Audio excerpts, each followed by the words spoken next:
안녕하세요. 오늘은 지난 시간에 이어서 듣기, 경청하기에 대해서 같이 살펴보려고 해요. 지난 시간에 우리가 비언어에 대한 부분, 관찰하기에 대해서 이야기를 나눴어요. 관찰하기도 굉장히 중요하죠. 눈으로 보이는 것들, 세심하게 잘 살펴야 되죠. 어, 오늘은 듣기에 대해서 하는데, 듣기의 중요성은 뭐 얼마큼 강조해도 더 강조할 수밖에 없는 상담의 기본 기술 중에 가장 기본이 되면서도 가장 어려운 그런 기술이라고 할 수 있어요. 사실 경청을 잘하는 그런 상담자도 드물죠. 그래서 가장 기본적이면서도 아마 어렵고 중요한 기법이 될 것 같아요. 보통 우리가 경청이라고 할 때 한국말로는 경청이라고 하지만 영어로는 active listening이다 라는 말들을 주로 사용해요.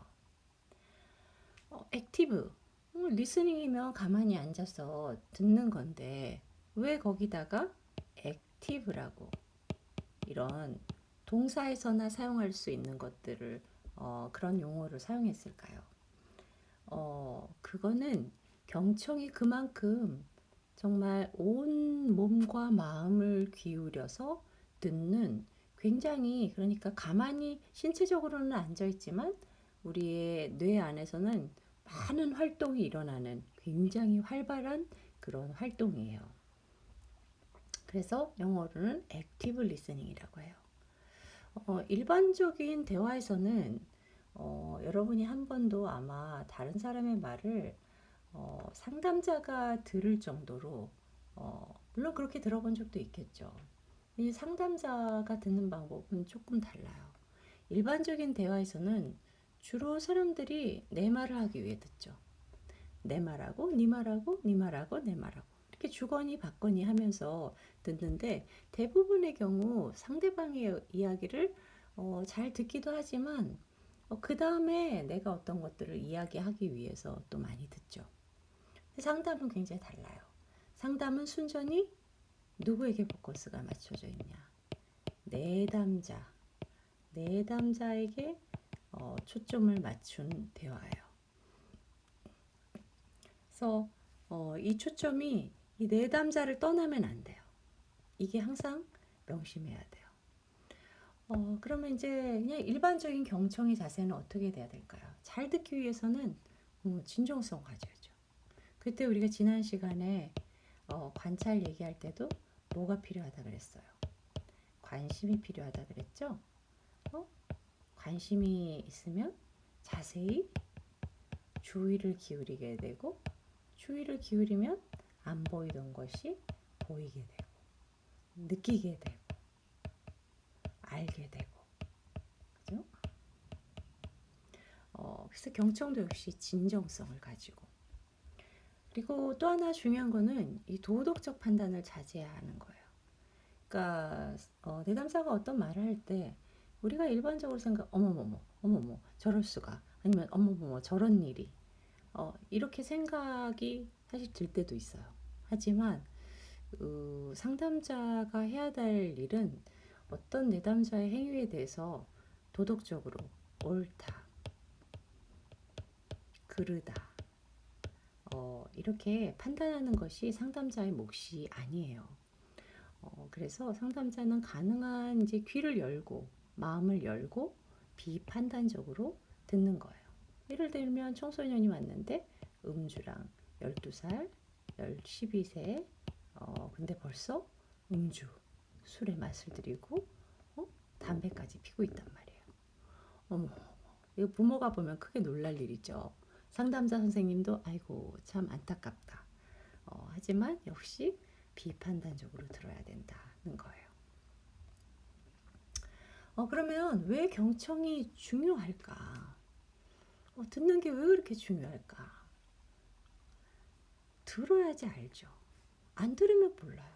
상담자가 지난번에 얘기한 것처럼 쪽집게 아니에요. 상담자는 쪽집게 도사가 아니다. 쪽집게 도사가 아니다. 들어야 알게 되는 거예요. 이해를 하려면 들어야 돼요. 경청을 통해서 상담자는 내담자의 주관적 세계, 내담자는 과연 어떻게 세상을 인식할까? 어떻게 타인에 대해서 또 자신에 대해서 느낄까? 이 내담자의 주관적인 세계에 대해서 알게 되는 거예요. 그러니까 또 경청을 하면 이제 어떤 효과를 가져올까와 연결되는데, 경청은 이제 내담자를 대화의 장으로 초대하는 초대장이죠. 누가 듣기만 해도 정말 존중받고 수용되는 느낌, 여러분 받아본 적 있죠? 누가 정말 내게 귀를 기울여 막 거기에 대해서 이건 그렇게 하면 안 되지, 이게 이렇게 옳은 거야 라는 어떤 조언이나 충고 없이 내 이야기를 듣고 또 내 이야기에 관해서 물어주고 할 때, 아마 여러분도 굉장히 뭔가 그런 대화를 나누면 정말 뭔가 이렇게 기분이 업되기도 하고 힘을 받는, 이제 존중되고 수용되는 느낌을 받을 거예요. 그게 바로 경청의 효과예요. 그럼 어떻게 돼요? 이런 느낌을 받으면, 여러분 옛날에 그런 동화책 있죠? 그 햇님하고 바람하고 둘이서 시합을 하는 거예요. 무슨 시합을 하냐? 어떤 한 남자의 길 가는 남자의 누가 더 센가를 알아보는 거예요. 그래서 어떤 한 남자가 이제 외투를 입고 가는데, 이 외투를 누가 과연 벗게 만들 수 있느냐. 그래서 바람이 막 엄청나게 이제 센 바람 불어서 막 외투를 막 날려버리려고 했죠. 그러면 그럴수록 남자는 외투를 더 꽁꽁 싸매서 도저히 어, 어, 외투가 벗겨지지 않았죠. 근데 어떻게 했어? 해님이 햇살을 딱 따뜻하게 비치니까 남자가 저절로 몸이 더워지면서 외투를 벗게 됐단 말이에요. 그런 것처럼 경청을 통해서 내담자는 이런 느낌을 받고, 그 다음에는 점점 더 자신을 이야기하게 돼요. 자기의 세계를 상담자에게 더 보여주게 돼요. 내담자가 또 이 경청은 이 성찰할 수 있는 공간이 돼요. 내담자는 이런 얘기를 해본 적이 없어. 그냥 자기가 생각하는데 그나마도 어쩌다가 불현듯 떠오를 때 잠시 생각하고 그것에 대해서 곰곰이 성찰해 보는 것은 사실 많지 않아요. 그러니까 경청을 할 때 내담자가 이야기를 하게 되면 그런 공간, 자기의 생각과 감정을 내놓고 그것에 대해서 다시 살펴볼 수 있는 그런 안전한 공간을 만들어준다는 거예요. 오케이. 그러면 경청은 또 어떻게 해야 되나? 그죠? 어떻게 해야 돼요? 물론 잘 들어야죠. 주의를 집중해서 들어야죠. 그 카바니스라는 사람이 요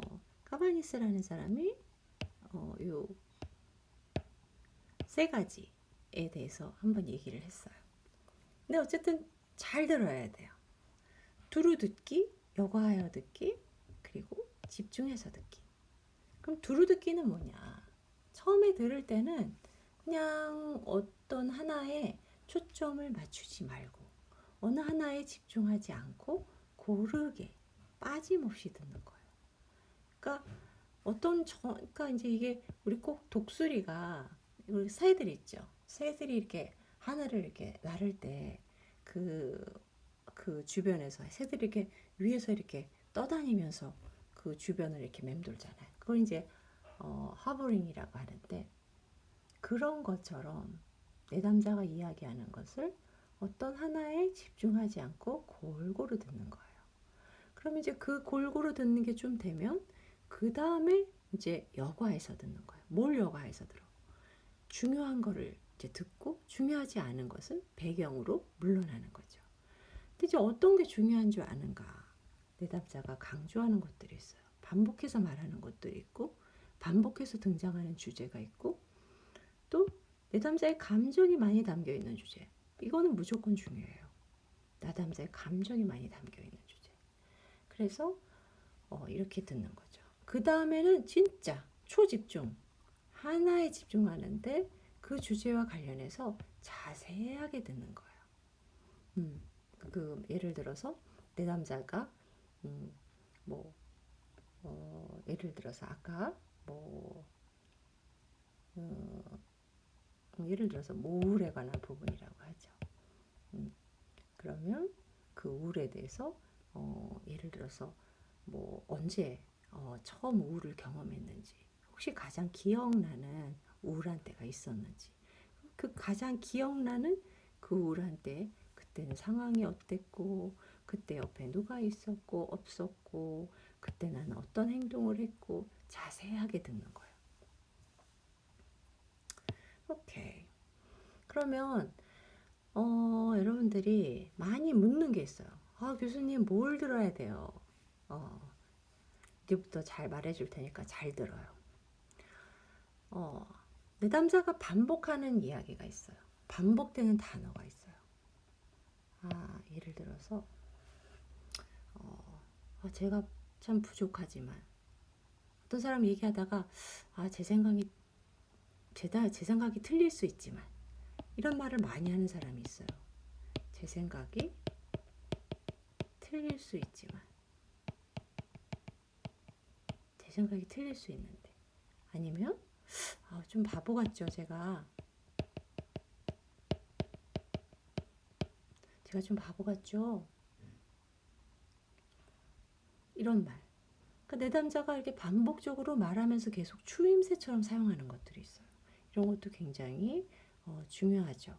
내담자의 어떤 자존감에 대한 정보가 될 수 있죠. 또 내담자가 강조하는 말이 있어요. 또 용어의 세기가 있어요. 어떤 것을 표현하는데 내담자가 어떤 사건을 표현하면서 그때 예를 들어서 내가 그때 글쎄 어떤 일이 나락으로 떨어지는 것 같을까요? 그때 뭐, 뭐 실직을 했다? 실직을 했다 한번 생각하죠. 실직을 통고받는데 마치 나락으로 떨어지는 것 같았다.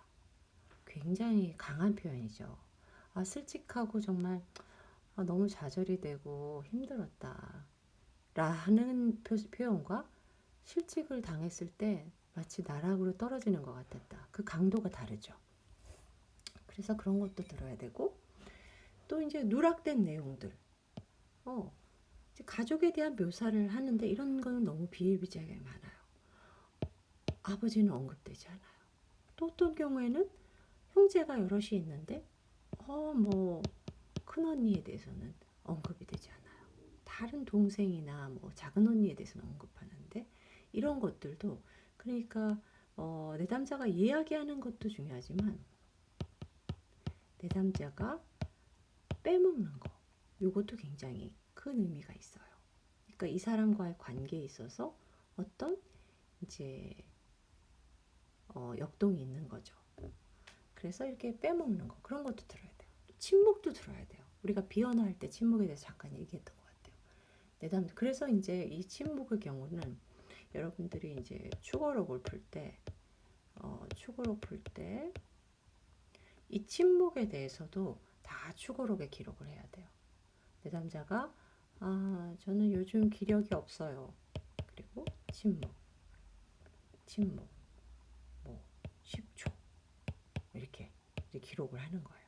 이런 거 자체가 되게 의미가 있어요. 어떤 내담자는 침묵을 아주 자주 있어요. 얘기하다가 그런데요, 침묵? 모르겠어요. 또 침묵? 그래서 이런 것들도 내담자를 이해하는 데 중요한 큐예요. 또 뭘 들으냐? 내담자의 삶에 자주 등장하는 인물이 있어요. 내담자의 이야기. 그게 어머니가 될 수도 있고, 그게 뭐 남친 여친이 될 수도 있고, 누가 자주 등장하는가라는 것도 들어야 돼요. 또 내담자의 사고와 감정과 행동 관련된 패턴을 들어야 돼요. 내담자는 주로 어떻게 생각을 하지? 주로 어떤 감정을 느끼지? 주로 그럴 때 어떻게 행동하지? 이런 패턴이 비슷한 상황에서 반복되거나 이런 것들이 있어요. 그래서 그런 것도 잘 들어야 돼요. 내담자의 대인관계 패턴. 이 사람은 대인관계를 어떻게 하지? 사람과 친밀감에 대해서 어떻게 다루지? 대인관계를 못하거나 친밀감을 발전시키지 못하거나 이런 부분도 있어요. 그래서 이런 것도 들어야 돼요. 또 내담자가 이거와 관련해서 타인에 대해서 어떤 관점을 가지고 있는지, 긍정적인 관점을 가지고 신뢰를 하는지 아니면 부정적인 관점을 가지고 항상 의심과 회의를 하는지, 그런 다른 사람에 대한 어떤 관점이나 기대도 들어야 돼요. 또 내담자가 내담자가 다른 사람 얘기를 많이 해요. 그럼 그 가운데 타인이 실제로 어떤 행동을 하는지도 들어야 돼요. 또 내담자의 타인의 행동에 대한 내담자가 어떻게 생각하는지 들어야 돼요. 그러니까 타인이 실제 행동을 했어. 타인이 예를 들어서 타인이 음, 음, 뭐 물건을 내 방에다가 놓고 갔단 말이에요.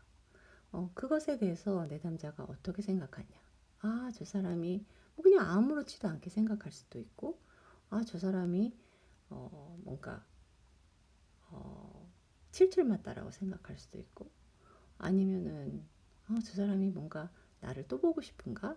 물건 가지러 올 때, 뭐 이렇게 해석할 수도 있고, 뭐 하여튼 어떤 그 타인의 행동에 대해서 내담자는 또 다양한 자기만의 해석을 할 수 있죠. 이제 그런 어떤 경향성도 들어야 되는 거예요. 그러면 경청이 들어야 될 게 너무 많죠. 그러니까 이게 듣는 게 참 어려운 거예요. 그냥 듣는 게 아니라 이런 거를 다 들어야 되는 거예요. 그럼 경청의 영역에는 무엇이 있을까요? 이제 여러분들이 경청의 영역을 잘 알아두면 질문할 때 우리가 질문에 대해서 배울 때 이런 거에 대해서 쉬울 거예요. 왜냐면은 이 들어야 되는 그것과 우리가 질문해야 되는 것이 일맥상통하니까요. 그래서 경청 영역에는 가족 관련한 부분을 들어야죠. 왜냐하면 내담자의 가족은 굉장히 중요한 1차적인 집단이니까요. 그리고 내담자는 성장기에 많은 시간을 가족과 함께 보냈어요. 그래서 성장기의 경험이 이 내담자에게는 굉장히 중요한 영향을 미치고 있어요. 그래서 성장기 주요 양육자의 경험 이런 것들 다 들어야죠. 특정 사건. 어, 예를 들어서 내담자가 이런 경우가 있었어요. 어렸을 때 유치원 다닐 때 뇌를 다쳤어요. 근데 이제 뭐 잠깐 뭐 그렇게 심각한 거는 아니었어요. 그런데 넘어져가지고 약간의 기절하면서 뭔가 뇌를 살짝 손상된다든지 뭐 이런 사건도 있을 수 있죠. 그런 것도 잘 들어야 되고 이런 것들이 대담자에게 어떤 영향을 미쳤을까 후에 이런 것도 생각해 봐야 되죠. 또 내가 태어났을 때 우리 아버지가 우리 어머니가 실직을 했어요. 내가 태어났을 때 우리 가족이 이런 상태였어요. 뭐 이런 것들 등등 이런 것들 잘 들어야죠. 또 호소 문제도 잘 들어야 돼요. 내담자의 문제가 언제 어떻게 무슨 계기로 발생되고 얼마나 오랫동안 지속되었는지 문제는 또 얼마나 자주 얼마나 강하게 그리고 얼마나 고통스러운가 또 예외 상황이 있는가 그런 문제가 안 느껴질 때 이런 것들도 들어야죠. 또 이제 대인관계 부분도 들어야 돼요. 대인관계 내담자 아까 보면은 이제 대인관계 패턴 이런 것들 든다 그러잖아요. 대인관계 영역도 들어야 되고 또 내담자의 기능, 내담자가 가족 환경에서는 또 직업적 환경에서는 또 학업적 환경에서는 어떻게 기능하고 있는가. 학교 못 가요. 예를 들어서 학교 등교 거부하고 있어요. 직업적 환경에서는 매일 지각해요. 그래서 자주 이렇게 직장을 옮겨 다녀요. 예를 들어서 이런 것들이 이제 내담자의 기능의 수준을 알려주는 거죠.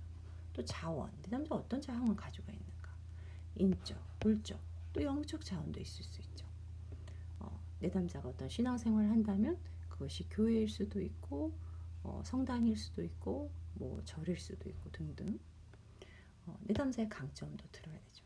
그래서 이 경청이라는 거는 여러분들이 이런 다양한 영역에 대해서 들어야 돼요. 이런 걸 생각할 수도 있어야 돼요. 쉽지 않죠. 여러분 아마 지금쯤 저걸 어떻게 다 듣지? 라는 생각을 할 수도 있어요. 그래요. 처음에는 아마 조금 압도되는 느낌이 들 수 있어요. 하지만 이제 차근차근 하다 보면 이제 하나, 둘씩 여러분의 머리에 좀 저장이 될 거예요. 그러면 경청에 방해가 되는 거는 어떤 게 있을까요? 이게 제일 방해가 돼요. 이거. 학생들이 가장 많이 하는 실수가 들으면서 저건 아는 건데 저런 건 나도 경험했는데 그래 뭐 저 지금 요즘 너무 힘들어요. 너무 우울해요. 그래 우울하고 힘들겠지. 거기에서 멈춰요. 근데 내가 경험하는 우울하고 힘든 것과 상대방이 경험하는 우울하고 힘든 거는 굉장히 질적으로 다를 수 있어요. 근데 이제 거기에 대해서 별로 궁금해하지 않는 거죠. 왜냐? 내가 안다고 생각하기 때문에. 그래 나도 우울해봤어. 그래 나도 불안해봤어. 저 시험이 다음 주인데 너무 불안해요. 시험 때마다 불안해요. 그래 나도 시험 때마다 불안해. 거기서 멈춰요. 그러나 내담자가 경험하는 불안과 그건 달라요. 개개인은 다 달라요. 그래서 이 안다라는 섣부른 생각이 경청에 제일 방해가 돼요. 그리고 아까 얘기한 것처럼 도덕적 판단. 저렇게 하면 안 되는데 저건 옳지 않은 건데. 특히 이제 우리 기독교인들, 종교인들. 그러니까 이제 우리는 기준이 있잖아요. 우리 좀 기준이 명확한 편이죠. 우리는 10계명도 가지고 있고 하다 보니까 이제 그걸 가지고 다른 사람을 재는 일을 잘해요. 그래서 이제 내담자도 그런 식으로 그 잣대로 재기 시작하면은 내담자에게 공감도 하기 어렵고 내담자를 수용하기도 어렵게 돼요. 또 내담자에 대한 선입견이나 편견, 굉장히 이런 거 방해가 되죠. 지난주에 어떤 상담사 선생님의 이야기예요. 트랜스젠더 얘기를 했어요.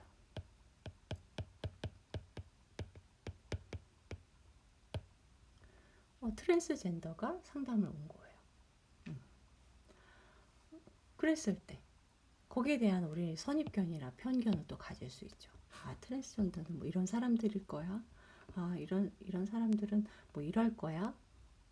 그런 것들이 이 사람을 진짜 더 이해하는 데 방해가 되기도 하죠.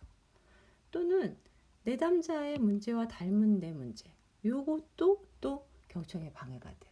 내담자의 이 얘기를 들으면서 내담자에게 집중하는 게 아니라 그 내 문제가 자꾸 생각나가지고 이 경청이 내 문제를 자꾸 생각하면서 떠올리고 있는 거예요.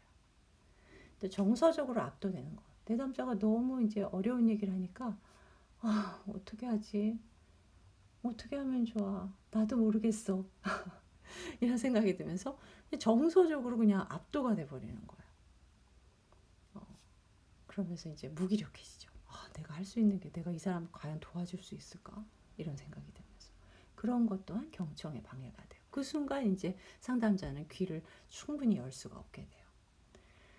또 이런 경우도 있어요. 내담자를 문제를 빨리 해줘야 된다는 압박감. 이게 진짜 학생들이 또 제일 많이 느끼는 거예요. 무조건 막 문제 해결로 가려고 그래.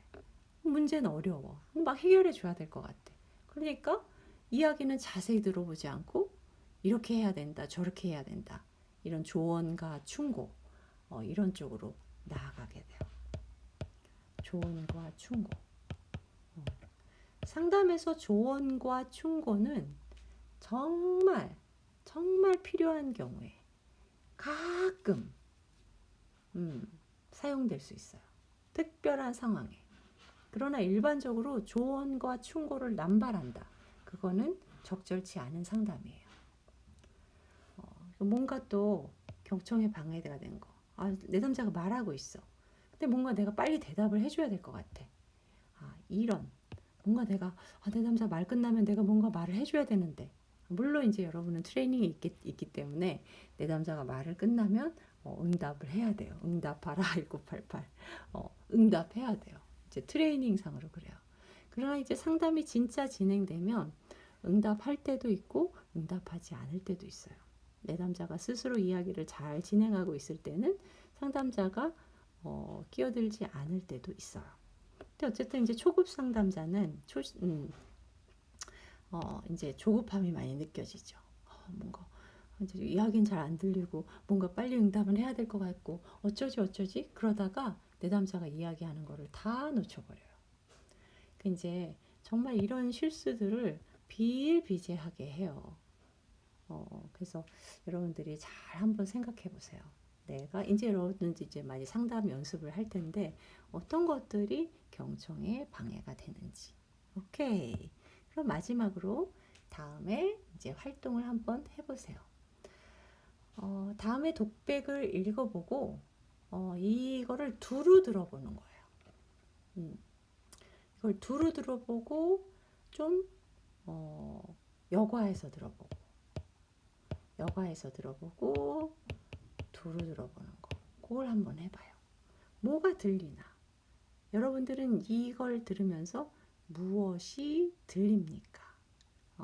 여기에 대해서 우리 수업 중에 좀 같이